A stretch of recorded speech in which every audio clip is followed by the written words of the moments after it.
Product Capitals of the Philippines by Justin Regino of 3L. Marikina is the main manufacturer of shoe in our country. It is known for its shoe museum and the world's largest shoe fair.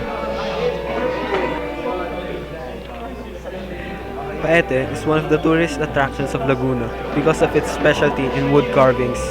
These carvings are very popular across the country. Many of these are the statues of our saints and the souvenirs. The blooming town of Pangono, located in Rizal, and their public arts festival is now one of the most historical and colorful fiestas in our country.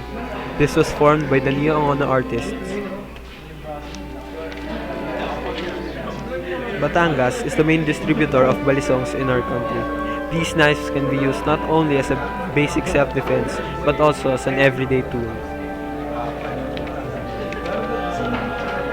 Our New Year would not be complete without fireworks. There is no better place in our country to buy these products than Bulacan. Over 500 manufacturers in Bulacan are producing pyrotechnic products. Almost 85% of the world's supply of abaca comes from our country. Abaca is in demand because of its considered as the strongest fiber in the world. As Filipinos, we should be proud of special products manufactured in our country. We must buy and use these products more than others, which were produced by countries abroad.